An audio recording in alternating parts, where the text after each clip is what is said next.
Today is Saturday, July 31st, and we're talking about communication. Language and our perception of it has gone through some big changes over the last decade, especially as we communicate more and more over text.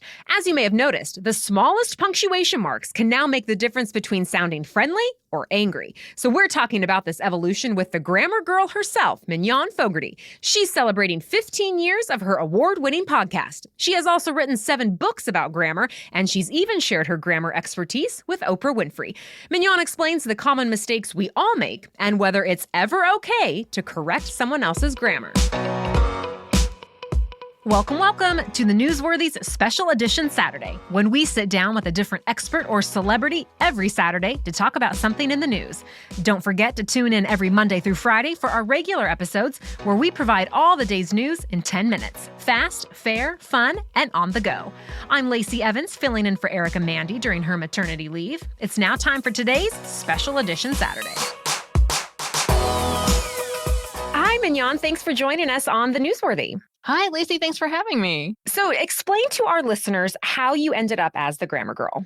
I was a science writer and editor, and I noticed my editing clients were making the same mistakes over and over again, mixing up that versus which, for example. And I had already fallen in love with podcasting. And I thought, well, what if I made a little podcast with a quick and dirty tip about writing, grammar tip every week? Maybe that would be a fun thing to do. And much to my surprise, it took off and became, incredibly popular. It was number 2 at iTunes, now Apple Podcasts, after about 6 weeks, and just kept growing. And, from there, I knew I was onto something. I believed it was the format, and I started the Quick and Dirty Tips podcast network. How has language changed since you started Grammar Girl? It has changed a lot, and faster in ways than I expected. I think the biggest change has been the acceptance of non-gendered pronouns. It was something people were talking about 15 years ago. It was certainly not a new idea, but it was something that still faced a lot of resistance. And a couple of months ago, someone on my team said, maybe you should talk about, the singular they. And I said, I am sick to death of the singular they. Like, do we need to talk about it anymore? It's a given that we should all use it in the language world. It's in every style guide. Nobody has a problem with it. And, realizing how much that had changed over the time that I've been doing the podcast was a revelation. And then I also found out I'm wrong, that there are still a lot of people opposed to it. And it is still good to talk about it. But, to me, the acceptance has been extraordinary over what is a short period of time for language. It was fascinating. Another thing that really surprised me is how important punctuation has become, because we're doing so much more texting and writing Slack messages and emails. Younger people in particular attach emotion to punctuation. It took me a long time to accept this, but younger people see the period at the end of a sentence as being hostile. Ellipses, to someone my age, it's something, it's just trailing off a conversation, showing a pause between ideas. But my understanding is to younger people, it can mean, well, there's been something left unsaid and that something is probably bad. Do you attribute that to things like texting, autocorrect, other technologies? I do. I think that we're forced into writing such short messages, which sort of makes it hard to include nuance sometimes. So every little bit, including the punctuation, conveys a bigger semantic meaning. I think that we're all using exclamation points more than we used to. I know they were quite unacceptable when I started. They were seen as childish or overly enthusiastic. And now business people regularly put exclamation points in messages to make sure that we seem friendly and enthusiastic. And that just was not something that was done 10 or 15 years ago. Why is grammar still so important? Well, I think because we are communicating so much more in text, it's rare to pick up the phone and just call someone and talk it through. Everyone is trying to keep it brief and in text. And so that's how you're putting yourself out there. That's how you're making your points. And so getting it right, making sure you're clearly understood is just critical. What would you say are the top 3 most common grammar mistakes? I think people misuse commas a lot because they're the most complicated punctuation mark. There are so many different ways to use them. I see people capitalize words that don't need to be capitalized a lot, especially in business writing. People will say, our salespeople are important to us, and they'll capitalize salespeople. And we don't capitalize nouns like that in English, even if we think they're important. We capitalize the specific names of places and people and things, and a generic descriptor like salespeople shouldn't be capitalized. So that's an extremely common mistake. I think the other mistake people make is more generalized. And I think I would say just writing too much, writing things that are too long, not putting in enough paragraph breaks. We're scanning text, and those paragraph breaks help readers, stay on task.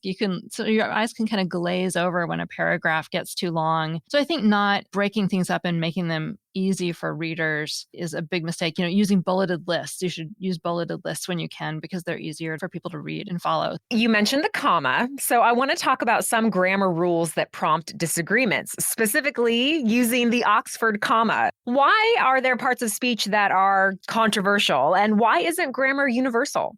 This is huge. So the Oxford comma is a style choice, but a lot of people were taught that using it or not using it is a rule. And so people see other people doing it a different way and think they're wrong. People who follow the AP style book typically don't use an Oxford comma in a simple sentence. We're talking about the comma before the final and in a series. So your red, comma, white, comma, and blue is that comma before the and. Most other style guides say you should always use it. And I prefer it, but the hill I will die on is that it's not a rule. It is a style choice, and it depends on which style guide you follow, whether you should use that comma. Language does turn out to be that way, that a lot of things are just choices and not hard and fast rules. Some things you use a singular verb with a singular noun is a rule.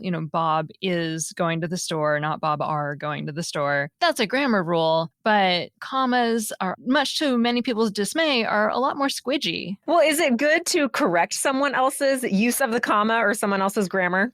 Not unless you're an editor. I think it's quite rude, actually. It would be like going up to someone and saying, wow, why did you decide to wear that sweater today? It's hideous. Still ahead, how do new words get added to the dictionary? Mignon explains why even the most informal slang terms become official. Plus, her message for parents and students as they get ready to head back to school. But first, here's your main host, Erica Mandy, with today's sponsors. In so many aspects of life, it's important to know the why, to ask why you want to do something, not just what you'll do to get there. Well, Noom wants you to focus on why you want to change your relationship with food and why you have certain health goals. From there, Noom uses a cognitive behavioral approach to empower you with the knowledge to build smarter, more sustainable habits and behaviors. Noom knows one size does not fit all, and that everybody's journey is different. So you let them know your personal health goals, and Noom customizes a program just for you. I appreciate that Noom says no food is completely off limits because it's about balance. And I love balance in news and in nutrition. In fact, Noom has published more than 25 peer-reviewed scientific journal articles about the science that goes into their approach to helping people achieve a healthier way of life. They combine an evidence-based approach with empathy. So start building better habits for healthier, long-term results. Sign up for your trial at Noom.com/newsworthy. Again, you can sign up for your trial at Noom, spelled Noom.com/newsworthy. This episode is also made possible thanks to our next sponsor. Have you tried America's #1 meal kit yet? With HelloFresh, you get fresh, pre-measured ingredients and mouth-watering seasonal recipes delivered right to your door. No taking up your entire Sunday to meal plan, no grocery store runs required, and no greasy takeout night after night. Look, I don't know a lot about how to cook, and frankly, I don't like spending a lot of time in the kitchen. But with HelloFresh, I always enjoy the process of cooking, and I'm always super impressed with how tasty the meals are. In fact, all the recipes have been designed and tested by professional chefs and nutritional experts to ensure both deliciousness and simplicity. So you should give it a try too. Go to HelloFresh.com/newsworthy14 and use code newsworthy14 for up to 14 free meals plus free shipping. And HelloFresh offers the flexibility you need to easily change your delivery day, your food preferences, or your plan size. And of course, you can always skip a week whenever you need. Again, go to HelloFresh.com/newsworthy14 and use code newsworthy14 for up to 14 free meals plus free shipping. Thanks, Erica. Now back to my conversation with grammar girl, Mignon Fogarty. I want to ask you about words now that are added to dictionaries each year. This year, we got words like co-working, crowdfunding, they were added. What is the process for adding new words? And is it important that popular words and phrases become official and become part of the official dictionary? Words get into the dictionary when they're used a lot. So lexicographers who work at dictionaries, they spend a lot of time reading and they find words, new words, and then they look to see, is this word being used by real people in real situations? They look at everything from the New Yorker to copy on cereal boxes. And when they see a word that they feel has been used enough, then they add it to the dictionary, because the idea is that when people encounter a word, they might want to look it up and see what it means. A lot of people view a word getting into the dictionary as somehow the dictionary blessing that word, sanctioning it, saying this is now an official word. And that's not really how people who work at dictionaries view it. They view it as this is a word that is out in the wild being used. And if someone looks it up, we want them to be able to know what it means. And I think you asked about slang or new words. One thing they're trying to determine is this a word that is going to be used for the next 2 months and then nobody's ever going to use it again? Or is this a word that has staying power that's worth putting in our dictionary, because in a year from now or 10 years from now, people are still going to be looking it up and wanting to know what it means. It's not just a flash in the pan. So that's sort of where they try to draw the line and distinction on that. But it's always fascinating to see the new words that get added. The opposite of that, what about words or parts of speech that maybe disappear or just change meaning over time?